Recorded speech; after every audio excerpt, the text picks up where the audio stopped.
Pero yo no creo que los arminianos son netamente pelagianos. El pelagianismo es una herejía. Yo creo personalmente que el arminianismo es un error. Pero yo no estaría dispuesto a decir que los arminianos son herejes que están condenados. Yo creo que son hermanos en Cristo que tienen una visión diferente de la forma en que la gracia de Dios opera en el hombre para salvación. Pero algunas personas creen que los calvinistas siguen ciegamente todo lo que decía Calvino. A veces se dicen, yo creo en los 5 puntos del calvinismo o de las doctrinas reformadas o de las doctrinas de la gracia, pero en realidad los reformados no creemos en 5 puntos. Nosotros tenemos más de 200 puntos. Los norteamericanos tienen una expresión que no sé si tiene un equivalente en español, pero es hacer un hombre de paja. Es decir, yo voy a hacer una caricatura de lo que tú crees porque es más fácil atacar una caricatura que atacar lo que tú crees. Y honestamente, Giovanni, yo creo que ese problema se da tanto en el lado arminiano como en el lado reformado.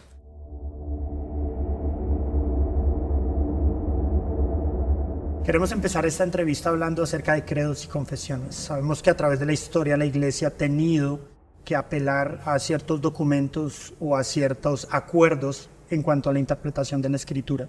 Por eso tenemos credos históricos y también tenemos confesiones. ¿Podría contarnos rápidamente cuál es la diferencia entre un credo y una confesión? La palabra credo significa yo creo. Así que todo creyente tiene un credo, no necesariamente por escrito, pero todos creemos acerca de lo que la Biblia enseña ciertas cosas.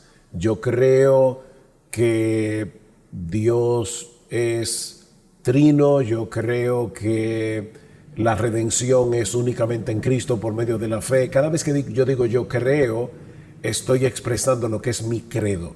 Así que cuando una persona dice en el día de hoy, yo no tengo ningún credo, en realidad no es así. Tiene un credo. La diferencia entre un credo y una confesión es que los credos que se comenzaron a escribir desde muy temprano en la historia de la iglesia expresan lo que la ortodoxia cristiana cree en sentido general. Una confesión de fe, en cambio, es más denominacional. Si nosotros tomamos la Confesión de Fe de Westminster, por ejemplo, o la Confesión de Fe de Londres de 1689, vemos que ambas están basadas en los grandes credos que se hicieron en los primeros 5 siglos de la historia de la Iglesia. Pero la Confesión de Fe de Westminster en su eclesiología es presbiteriana, la Confesión de Fe de Londres en su eclesiología es bautista. Entonces, en ese sentido, los credos son más universales, las confesiones son más particulares. Históricamente, tanto los credos como las confesiones se han dado en momentos de mucha controversia teológica, de muchos ataques contra la iglesia, malentendidos acerca de la doctrina, acerca de ciertas cosas muy sensibles de nuestra teología y de la interpretación bíblica. ¿Por qué precisamente en estos momentos de controversia se tienen que sacar estos documentos? ¿Y cuál podría ser una enseñanza que el Señor quiere darnos a nosotros como iglesia al pasar esto? Durante el siglo I, los apóstoles están vivos, los creyentes apelaban a las doctrinas apostólicas y había cierto consenso general de lo que la iglesia cristiana creía. Pero cuando llegamos al siglo II comienzan a surgir ataques como el de los gnósticos, docetistas, que comienzan a atacar ciertos aspectos de la doctrina cristiana, y son esos ataques que obligan a la iglesia a expresar por escrito qué es lo que la iglesia cree acerca de estos temas tan importantes. Yo te lo puedo ilustrar de esta manera. Imagínate, Giovanni, que tú compras un lote, no sé cómo dicen aquí en Colombia, un solar, un lote, un terreno, en una urbanización que está comenzando, y tú prefieres no ponerle verjas a tu terreno, porque no hay ningún problema, todo el mundo sabe cuál es la extensión del terreno que te corresponde. Pero de repente llega un vecino y quiere construir su casa y resulta que la verja él la está poniendo en el terreno tuyo.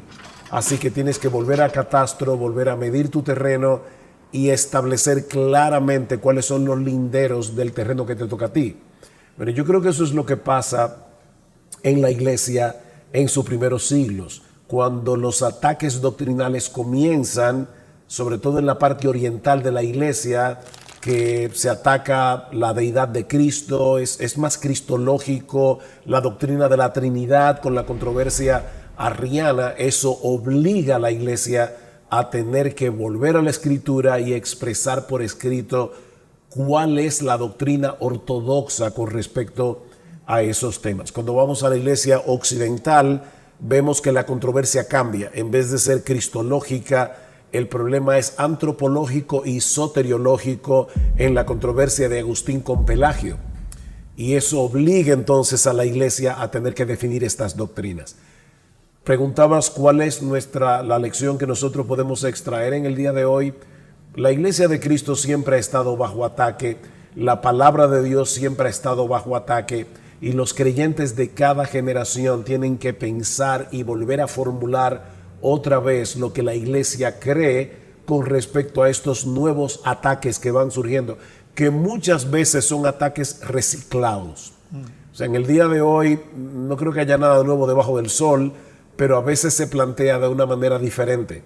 Y nosotros tenemos el reto de volver a expresar la ortodoxia, lo que nosotros creemos que la Biblia enseña acerca de estos temas tan importantes en un lenguaje que el hombre de nuestra generación pueda entender y que abarque las sutilezas de esos ataques que, como te digo, son reciclados, pero yo creo que en cada generación tienen a veces pequeñas diferencias que nosotros tenemos que aprender a abordar y ser responsables en defender la fe que fue entregada una vez a los santos, como dice en el libro de Judas. Hay algunos documentos históricos ya particularmente dentro de los protestantes, como la Confesión de Augsburgo, como los 39 artículos, o la Confesión de Fe de Westminster, que son muy importantes.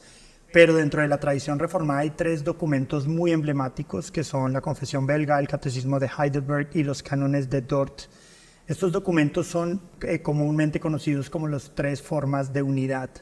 ¿Por qué son importantes estos documentos para los reformados? Porque son documentos que surgen después de la Reforma y otra vez, en sentido general, abarcan todo lo que la ortodoxia cree. La Confesión de Augsburgo es luterana, los 39 artículos son anglicanos, pero la Confesión belga, el Catecismo de Heidelberg y el Sínodo de Dort abarca lo que la ortodoxia ha creído a lo largo de los siglos. Entonces, esos documentos son sumamente importantes para nosotros en el día de hoy. De hecho, a veces se dice, yo creo en los 5 puntos del calvinismo o de las doctrinas reformadas o de las doctrinas de la gracia, pero en realidad los reformados no creemos en 5 puntos. Nosotros tenemos más de 200 puntos, porque si tú sumas el Catecismo de Heidelberg, la Confesión belga y el Sínodo de Dort, vas a ver que abarca mucho más que los famosos 5 puntos de la depravación total, elección incondicional, etcétera. O sea, nosotros no podemos resumir toda nuestra soteriología y todo lo que creemos acerca de estas doctrinas que la iglesia ha creído por más de 2000 años en solo 5 puntos. Es mucho más que eso. Para hablar específicamente de los cánones de Dort, estos surgieron en medio de un periodo bastante difícil para la iglesia reformada, especialmente en Holanda, en Bélgica, en parte de Alemania, pero los cánones de Dort contienen en su interior los 5 puntos que los acabo de mencionar del calvinismo. ¿Cómo se originan estos 5 puntos? ¿Cuál es la razón de hablar de estos 5 puntos durante este sínodo de Dort? Antes que nada, permíteme hablar de esa etiqueta, calvinismo. Algunas personas piensan que Calvino se sentó y elaboró 5 puntos y que nosotros defendemos esos 5 puntos del calvinismo, pero en realidad no es así. En el 1588, un teólogo reformado llamado Jacobo Arminio fue ordenado para el ministerio pastoral. Arminio estudia bajo los pies de Teodoro de Beza, que es el sucesor de Calvino. Así que la preparación académica de Arminio, Jacobo Arminio, fue profundamente reformada. Pero en un momento dado, a Jacobo Arminio se le encomienda tener que defender la doctrina reformada de alguien que estaba atacando estos puntos soteriológicos que los reformadores defendieron. Y para sorpresa de los que le encomiendan esta tarea a Jacobo Arminio más bien abraza lo que su oponente cree. Jacobo Arminio era profesor en la Universidad de Leiden y ahí comienza a mostrarse claramente que las cosas que le enseñaba en sus cátedras no encajaban con lo que los reformadores defendieron. Y comienza una controversia entre Arminio y otro profesor de Leiden llamado Francisco Gomaro.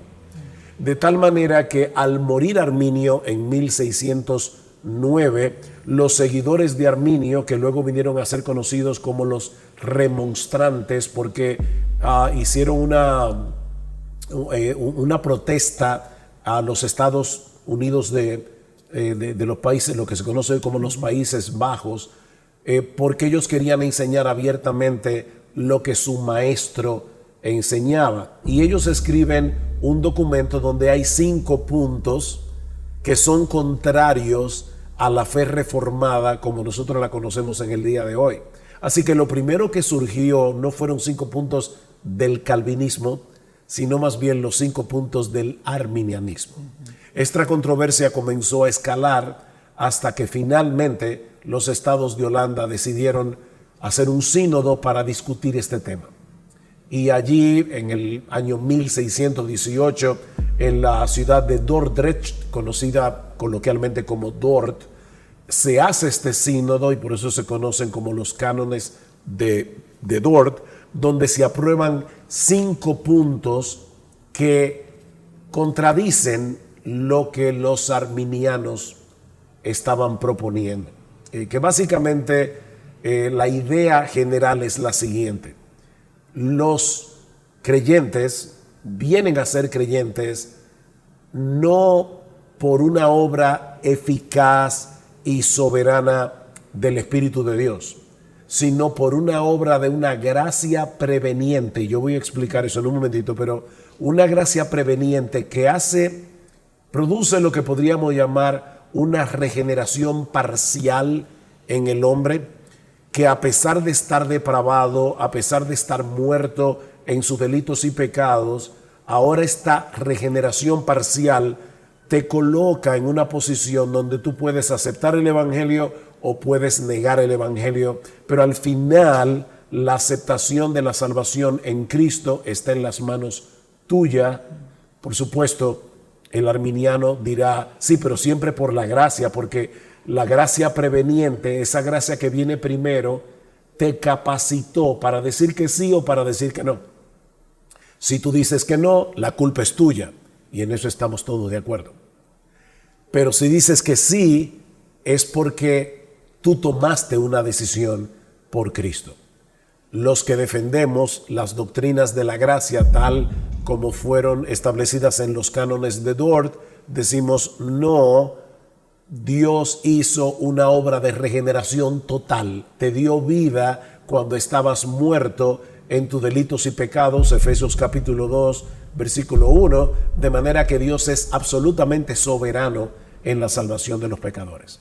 Si te pierdes, es por tu culpa. O sea, no es que Dios dice, no, yo no voy a aceptar que Giovanni crea de ninguna manera. No, Dios ofrece el Evangelio. Pero precisamente porque Dios sabe que el hombre está muerto en sus delitos y pecados y que tú no vas a querer venir a Cristo, como le dijo Jesús a los fariseos en su época, ustedes no quieren venir a mí para que tengan vida. Entonces Dios, en su gracia, en su bondad, soberanamente eligió a unos incondicionalmente para salvación, para traerlos eficazmente a creer en Cristo y a venir a Cristo en arrepentimiento y fe. Entonces allí es que surge esta controversia y los famosos 5 puntos que hoy se conocen como los 5 puntos del calvinismo. Yo prefiero llamarle doctrinas de la gracia, pero ya Calvino estaba muerto hacía muchísimos años cuando estos 5 puntos surgieron en los cánones de Dort, pero fueron una respuesta al arminianismo. ¿De qué forma estos cánones, los cánones de Dort, que fueron producto de una gran deliberación que duró mucho tiempo, hablan de la Escritura o sustentan sus puntos en la Escritura, en el Nuevo Testamento, en Pablo, quizá en Agustín claramente y tal vez en Calvino. ¿De qué manera lo hacen los cánones de Dort? Mira, yo creo que los cánones de Dort simplemente expresan lo que la Biblia enseña acerca de la salvación del pecador. Y es interesante notar algo. Cuando los teólogos del Sínodo de Dort, que terminó en 1619, creo que en mayo de 1619, se vieron en la obligación de poner por escrito estos cánones, ellos tuvieron que tomar una gran decisión. ¿Escribimos esto para los teólogos, para los académicos, o lo escribimos en un lenguaje tal que lo entienda toda la iglesia?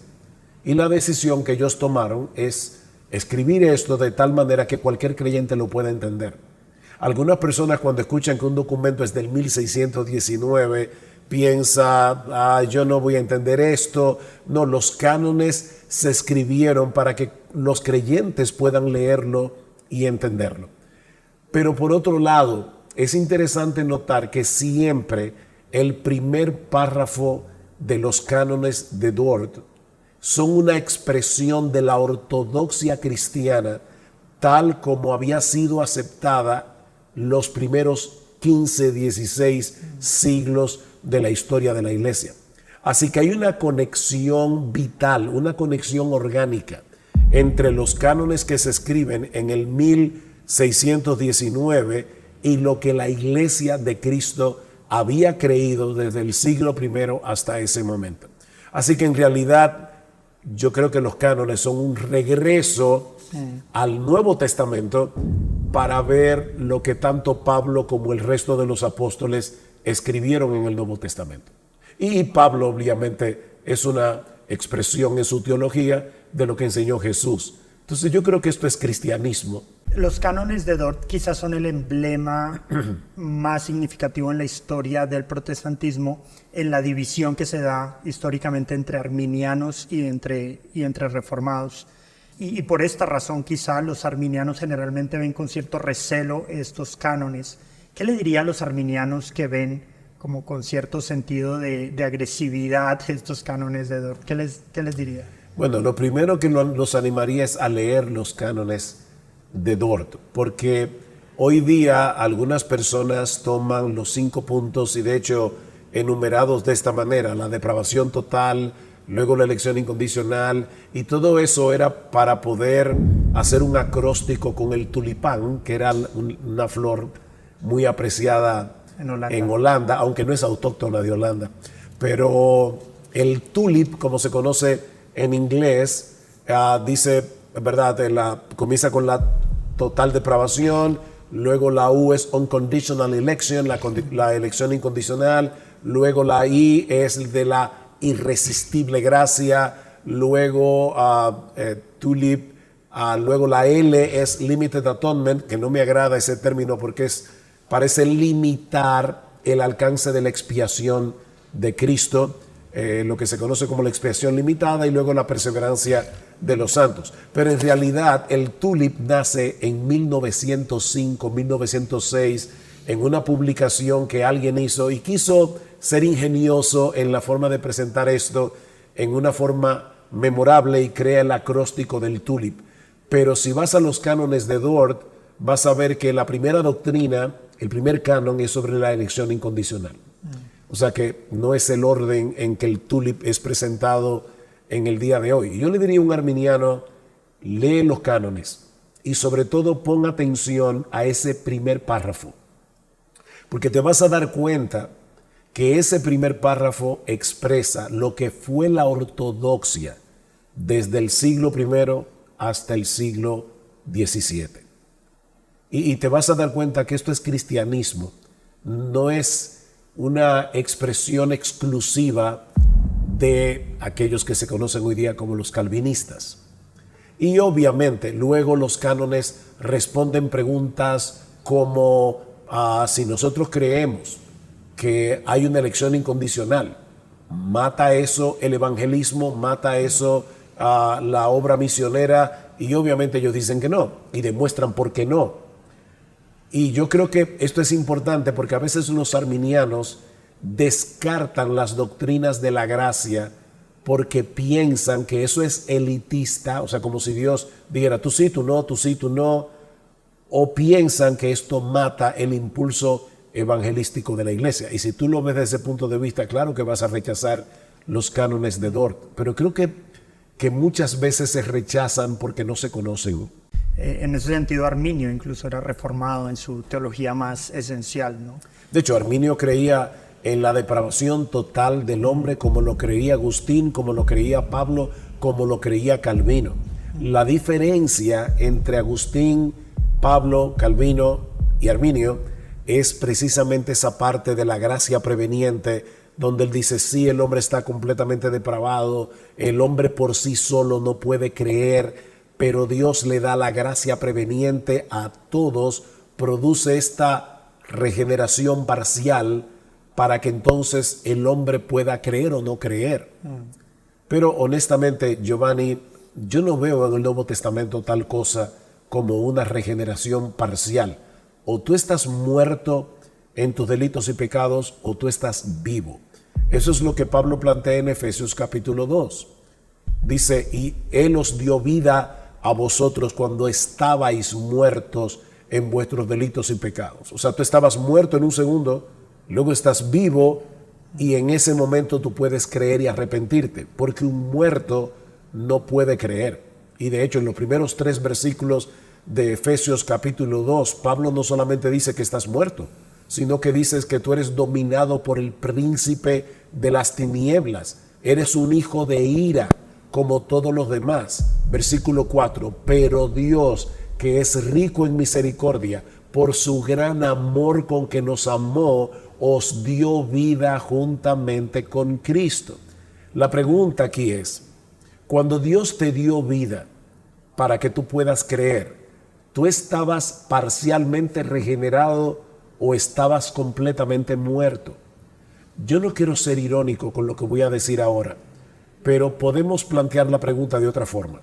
Cuando Dios te dio vida en Cristo, ¿estabas muerto o estabas medio vivo?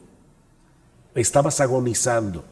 No, tú estabas muerto. Ezequiel capítulo 37 es un valle de huesos secos a los que se les predica la palabra, en los que obra el Espíritu Santo y los convierte en un ejército de hombres y mujeres que ahora creen en Cristo y viven para Él. Recientemente se lanzó en español un libro acerca de los cánones de Dort. Lo que me llama la atención de este libro es que es escrito originalmente en español y todos los autores son latinos. No sé si quisiera contarnos un poco sobre este libro. Bueno, tenemos el libro acá, podría mostrarlo. El libro acaba de salir por una rama de poema que es más académica, y básicamente la idea surge de unos hermanos chilenos. Isaac Lara es el editor, está Felipe Aguilar, Luis Hidalgo, Daniel Riquelme y Nicolás Elgueta, y ellos hablaron tanto conmigo como con Salvador Gómez, que es otro de los pastores de la iglesia, y la idea era escribir un libro que presentara al mundo hispano con ilustraciones y pensando en el mundo hispano los cánones de Dort para el hombre de hoy, porque nosotros creemos que este documento es muy importante. Entonces, básicamente comienza primero con una introducción acerca de la controversia arminiana, luego viene cada uno de los cánones, la elección incondicional, la expiación limitada, la depravación total, el llamamiento eficaz y la perseverancia de los santos, y el libro concluye con 2 apéndices que son muy importantes.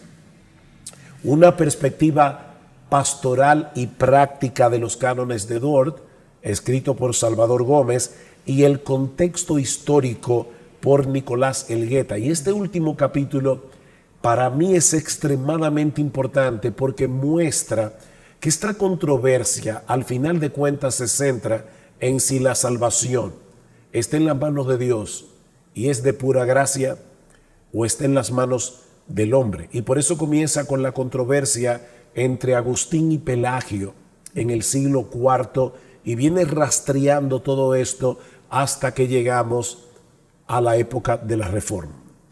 Algo importantísimo es que para poder entender esta controversia entre los arminianos y los reformados, tenemos que ir 100 años atrás. En el año 1524, Erasmo de Rotterdam, teólogo católico, publica un libro para demostrar que el hombre es capaz de obedecer lo que Dios le ordena que haga. Esa era la misma controversia que tenía Agustín con Pelagio en el siglo IV. Y de hecho, antes que Pelagio tuviera esta controversia con Agustín, la tuvo con Jerónimo en la parte oriental de la iglesia, y Jerónimo condenó la doctrina de Pelagio, porque Pelagio creía que la caída de Adán solo lo afectó a él. Y por lo tanto el hombre tiene la capacidad, sin la obra del Espíritu Santo, para poder obedecer a Dios, para poder creer. Obviamente Pelagio decía, la gracia es importante para hacértelo más fácil, pero tú tienes la capacidad. Tanto Jerónimo como Agustín y la iglesia de esa generación condenó la doctrina pelagiana. Bueno, en esta controversia entre Erasmo de Rotterdam y Lutero se da exactamente lo mismo.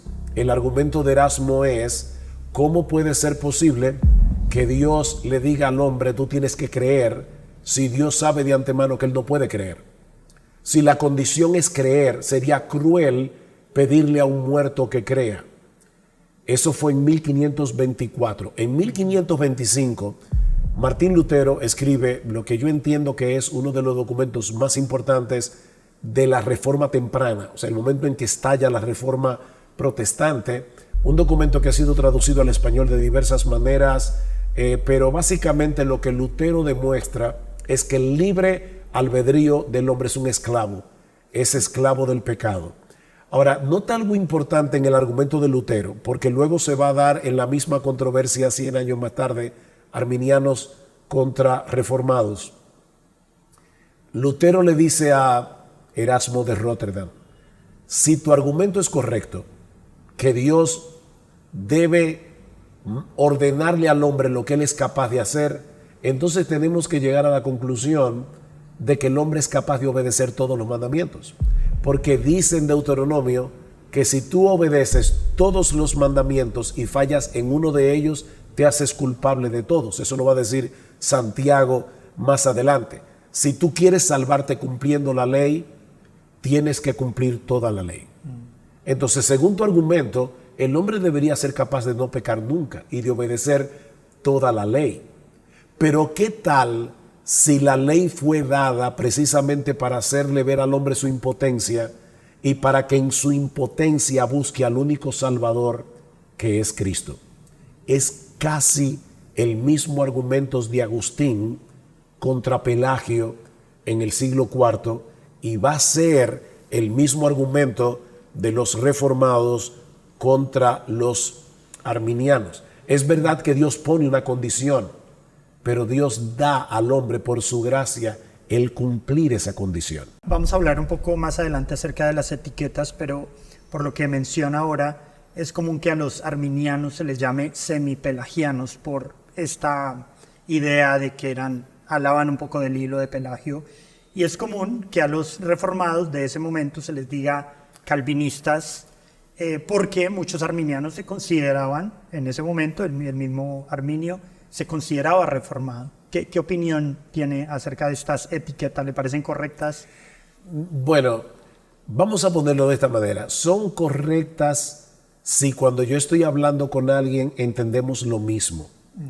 Pero algunas personas creen que los calvinistas siguen ciegamente todo lo que decía Calvino. No lo asocian necesariamente con los 5 puntos que defendieron los reformados en el sínodo de Dort. Y es por eso que yo prefiero, si no sé cuál es el concepto que la otra persona tiene de lo que significa la palabra calvinismo, yo prefiero decir yo creo en esas 5 doctrinas de la gracia de Dios, o en esas 5 doctrinas que engloban la gracia de Dios, más que decir calvinista. Okay. Ahora, al final de cuentas, Calvino básicamente es agustiniano.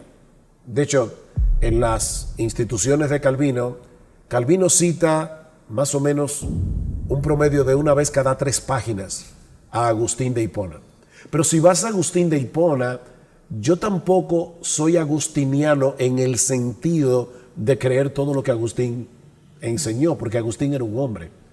O sea, yo creo que Agustín en la controversia con Pelagio pudo expresar muy claramente la doctrina paulina de la salvación, tal como Pablo le expresa mayormente en la carta a los romanos y en la carta a los gálatas. Entonces, no tengo problemas con las etiquetas, pero yo creo que esto es cristianismo, esto es soteriología, como el Nuevo Testamento le enseña.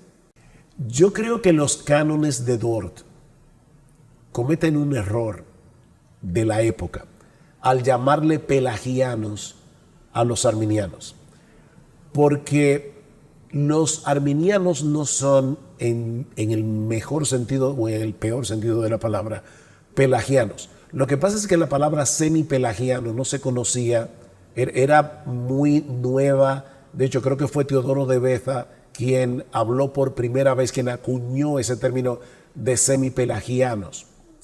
Así que yo creo que los autores de los cánones de Dort hicieron uso de la palabra pelagiano porque no tenían otra.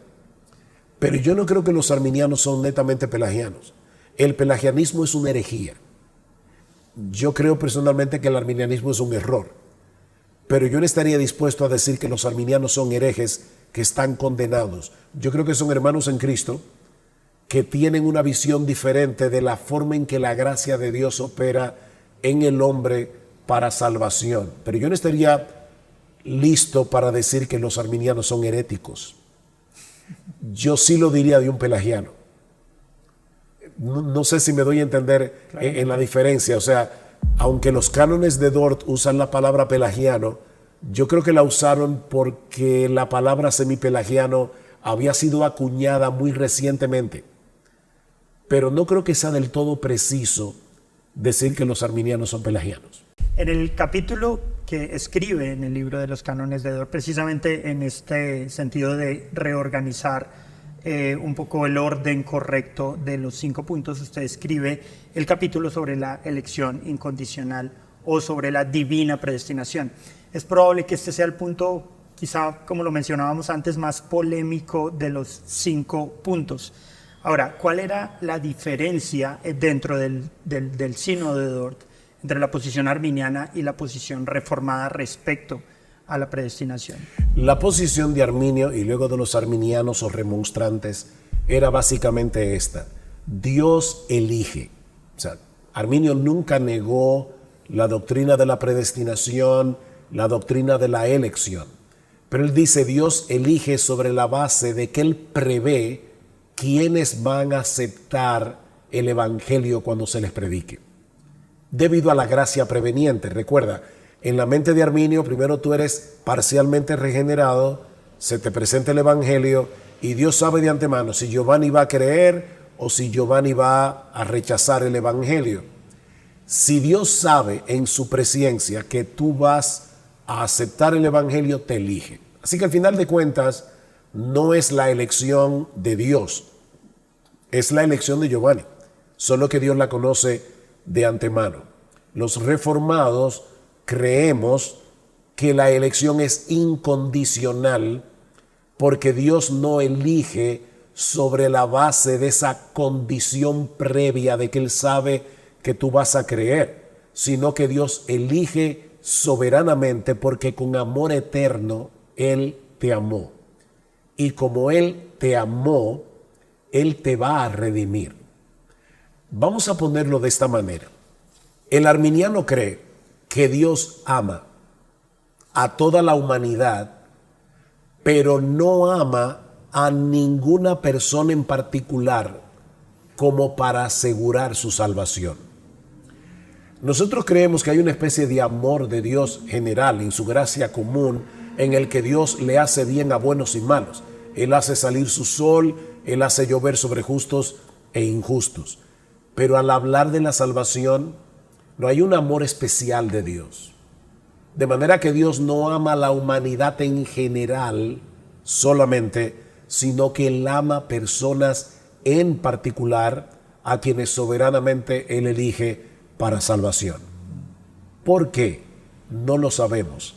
Pablo dice en Efesios, por el puro afecto de su voluntad. En otras palabras, la razón que mueve a Dios, porque hay una razón, es una razón que está en Dios, no en lo que Él prevé que tú vas a hacer cuando se te predique el Evangelio, y por eso es incondicional. Ahora, volviendo otra vez a la famosa controversia entre Pelagio y Agustín, luego la controversia entre Erasmo y Lutero, y luego la controversia entre Arminio, los arminianos y los reformados, déjame ilustrártelo de esta manera. Tú eres colombiano, así que te debe gustar el fútbol. Seguro. Imagínate que hay un partido importantísimo, la Copa Mundial, Colombia contra, no voy a mencionar ningún país latinoamericano para no crear inconvenientes. Y de repente tú, que no tienes dinero para comprar el ticket de entrada, estás sentado en palco, en el mejor asiento que puedes estar en el estadio. ¿Cuál es la condición para entrar en el estadio? Tener el pase de entrada. Un amigo tuyo te ve y te dice, wow, Giovanni, ¿cómo tú conseguiste entrada para sentarte en este lugar que es tan caro? Y tú le dices, es que un buen amigo decidió regalarme la entrada. ¿Cuál es la condición para entrar en el estadio? Tener el ticket. Tú cumpliste la condición, pero no por tu propia capacidad. Te regalaron el ticket. Bueno, creer y arrepentirse es una condición necesaria para ser salvo. Pero nadie, muerto en sus delitos y pecados, puede creer y arrepentirse a menos que Dios le dé vida. Y eso es lo que el Nuevo Testamento enseña. ¿Recuerdas en Hechos 11, cuando un grupo de creyentes judíos se enteran de que Pedro fue a la casa de un gentil llamado Cornelio para predicarle el evangelio y llaman a cuentas a Pedro? Pedro les relata cómo fue que sucedió aquello. ¿Cuál es la respuesta de estos creyentes de trasfondo judío cuando escuchan la historia de Pedro? Hechos 11, 18. Dice que se asombraron y dijeron, de manera que también a los gentiles ha dado Dios arrepentimiento para vida. El arrepentimiento es un don de la gracia de Dios. Ahora eres tú el que te arrepientes. Pero en el momento en que tú creíste y te arrepentiste, tú no sabías que Dios te había dado vida. Tú no sabías que Dios te había dado el don de arrepentirte y creer. Por lo tanto, fue una decisión voluntaria tuya, pero que fue producto de una obra previa de regeneración de la gracia de Dios. Hay un corito que aprendimos, ¿verdad? Cuando éramos nuevos creyentes, he decidido seguir a Cristo, no vuelvo atrás, no vuelvo atrás. ¿Es esa declaración correcta? Sí lo es. Yo decidí seguir a Cristo. Pero en el momento en que yo decidí seguir a Cristo, era porque Dios ya había hecho una obra en mi alma. Dios había hecho una obra secreta en mi naturaleza para que yo pudiera escoger seguir a Cristo. Así que Dios no te forzó a creer. Tú creíste libremente porque Dios te hizo libre. De hecho, en el momento en que tú crees y te arrepientes, en realidad, Giovanni, es la primera vez que tú actuaste como un ser libre, porque Dios te libertó de la esclavitud del pecado para que tú puedas hacer una buena elección. Así que nosotros creemos que la elección es incondicional, pero no la salvación. La salvación es condicional. Tú tienes que creer y arrepentirte, de lo contrario te vas a perder. Pero Dios te eligió incondicionalmente para hacer una obra en ti, de modo que tú puedas creer y arrepentirte. Una de las críticas más comunes que se le hace a la doctrina reformada es que de alguna manera mata el evangelismo. Usted lo mencionó anteriormente un poco acerca de esto, pero la pregunta es, ¿realmente mata el evangelismo o lo impulsa o es una mala interpretación? Yo puedo argumentar de dos maneras diferentes para responder esa pregunta. Y voy a comenzar por la menos importante, pero la más evidente, la historia de la iglesia. Digo la menos importante porque siempre la Biblia es más importante que cualquier cosa. Pero hablo de la historia de la iglesia porque los grandes misioneros, los grandes evangelistas del pasado, la mayoría de ellos creía firmemente en la doctrina de la gracia. Guillermo Carey se reconoce como el padre de las misiones protestantes. Y Guillermo Carey era calvinista, creía en las doctrinas de la gracia. Pero eso no lo detuvo de ir a predicar el evangelio. George Whitefield, Jonathan Edwards, los dos grandes protagonistas del primero y el segundo gran despertar del siglo XVIII en las colonias americanas. Charles Spurgeon, o Carlos Spurgeon, que tanto arminianos como calvinistas respetan como un gran evangelista, creía firmemente en las doctrinas de la gracia. Sin embargo, eso no mató su impulso evangelístico, porque ahora tenemos que ir a la Biblia. Porque aprendemos de la Biblia que Dios no solamente elige quienes se van a salvar, sino también el medio a través del cual se van a salvar, o los medios. Y Dios elige la oración y el evangelismo para salvar a los pecadores. ¿Qué dice Pablo en 2 Timoteo capítulo 2, versículo 10? Yo todo lo soporto por amor a los escogidos, para que ellos también obtengan la salvación que es en Cristo Jesús con gloria eterna. Alguien pudiera decirle, Pablo, si son escogidos, ¿por qué sufres? Yendo por toda Asia, por toda Europa, predicando el evangelio, sufriendo cárceles, apedreamiento, rechazo. Porque Pablo creía en la elección, pero Pablo creía también en que el evangelio es poder de Dios para salvación. 1 Corintios 1:18, Dios escogió salvar a los creyentes por la locura de la predicación. ¿Es esto un misterio? Sí, pero yo tengo que creerle a lo que la Biblia dice. Pablo dice en Romanos 10 que él oraba intensamente por sus hermanos de raza para que ellos fueran salvos. Pero en el capítulo 9 habla de la elección divina en términos que son imposibles de refutar. No depende del que quiere ni del que corre, sino de Dios que tiene misericordia. Sin embargo, en el capítulo 10 dice, yo oro por mis hermanos de raza, los judíos. Así que vemos que Pablo creía en la elección y Pablo creía en la oración por los incrédulos.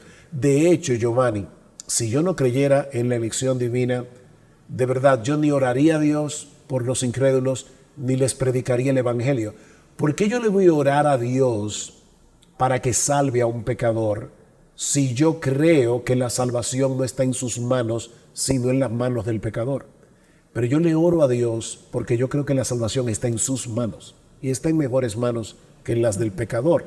Así que, como decía Spurgeon, todo verdadero creyente es calvinista cuando está de rodillas. Porque tú le estás orando a un Dios soberano. Tú le estás orando a un Dios que actúa conforme al designio de su santa y perfecta voluntad. Y por eso se lo pides a Él en oración. Una de las grandes carencias o problemas en la iglesia actual, que obviamente todos nosotros como creyentes estamos un poco embebidos dentro de esta cultura de las redes sociales, de las redes de contenido, y una de las cosas en las que fácilmente caemos como creyentes es en los estereotipos y en los clichés acerca de o eres reformado, o eres calvinista, o eres arminiano, semipelagiano. ¿Cómo hacer para evitar esos estereotipos? Porque en gran medida muchas de estas personas que producen este contenido quizá no se han dado el tiempo de leer los cánones de Dort, de leer por el otro lado el documento de los remonstrantes o los credos de los primeros siglos, confesiones y demás. ¿Cómo evitamos esos clichés y esas caricaturas? Conociendo bien lo que cree mi oponente. Y en segundo lugar, teniendo respeto por mi hermano en Cristo, que en algunos aspectos no cree como yo creo. Primero, conociendo lo que cree mi oponente. Los norteamericanos tienen una expresión que no sé si tiene un equivalente en español, pero es hacer un hombre de paja. Es decir, yo voy a hacer una caricatura de lo que tú crees porque es más fácil atacar una caricatura que atacar lo que tú crees. Y honestamente, Giovanni, yo creo que ese problema se da tanto en el lado arminiano como en el lado reformado. Cualquiera de los dos somos susceptibles de hacer un hombre de paja. Cuando el reformado ataca al arminiano como si el arminiano fuera un pelagiano, yo creo que en ese momento está siendo un hombre de paja. Yo veo una relación entre el arminianismo y el pelagianismo, pero ya expliqué anteriormente que hay diferencias sutiles, pero las hay y que son importantes. Entonces yo creo que yo debo conocer lo que mi oponente cree antes de atacarlo. Pero en segundo lugar, decía Juan Carlos Rael, ese gran siervo del Señor del siglo XIX, nosotros tenemos que tener paredes doctrinales bien claras, porque una iglesia que no tiene paredes doctrinales, yo diría en esta época, sufre de un SIDA teológico, un síndrome de inmunodeficiencia adquirida. Cualquier viento de doctrina va a arrastrar a esos creyentes que están allí, porque ellos no saben lo que creen. Sin embargo, dice Rael, cuando levantes paredes doctrinales, no las levantes tan y tan altas que no puedas darle la mano al verdadero creyente que está del otro lado. Entonces, una cosa es un hereje que niega los grandes credos de la fe cristiana. Por ejemplo, el credo apostólico. El credo apostólico es muy simple, son 12 declaraciones de fe. Yo creo que es lo mínimo que un verdadero creyente cree. No dice todo lo que un creyente debe creer, pero tú no puedes creer menos que eso. Entonces debes conocer el credo apostólico, debes conocer la declaración de Calcedonia, la declaración de Nicea, etcétera, etcétera. Porque esa es la ortodoxia del cristianismo. Sin embargo, hay otros detalles en los que podemos tener diferencias, y como quiera tú eres mi hermano en Cristo y yo debo respetarte. A la hora de discutir a través de las redes sociales, yo creo que tenemos que tener mucho cuidado, porque honestamente se ha pecado mucho en las redes sociales cuando dos creyentes discuten de estas diferencias que no te hacen un hereje, pero sí te colocan del otro lado de la verja en estos aspectos doctrinales. Y yo creo que yo debo respetar y amar a mi hermano en Cristo y discutir con él y defender lo que yo creo, pero siempre recordando que los dos fuimos comprados por la misma sangre, tenemos el mismo Señor, el mismo Salvador, y que vamos caminos juntos a la gloria. Es común que hoy se vean todas estas confesiones de fe, credos, como algo antiguo, como algo difícil de leer, como algo inaccesible en muchas ocasiones, quizá por desconocimiento, quizá por falta de acceso, por cualquier razón. Pero ¿cómo hacemos para que las iglesias locales empiecen a darle la importancia a estos documentos históricos, los lean, los estudien, los aprecien, y por sobre todo esto les contribuya a su crecimiento espiritual, a ver más la gloria de Dios en sus iglesias? Ok, si nosotros pensamos que las doctrinas son importantes, tenemos que poner nuestra mente a funcionar, aún al leer documentos que ciertamente fueron escritos. Cuando hablamos de los grandes credos de los primeros 5 siglos, estamos hablando de todavía algo mucho más lejano que la Reforma, pero aún durante la Reforma protestante se escribieron algunos documentos que no son tan fáciles de leer como la literatura popular cristiana a la que muchos están acostumbrados. Pero el asunto es que vale la pena, porque al final de cuentas, cuando tú lees tu Biblia, también en la Biblia, como el mismo Pedro reconoce, hay algunas cosas que son muy fáciles de entender y otras que no.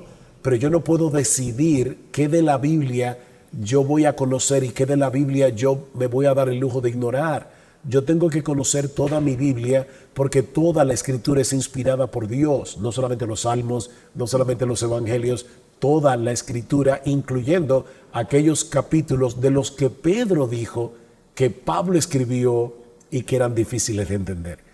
Así que si vamos a eso, entonces no vamos a leer toda la Biblia.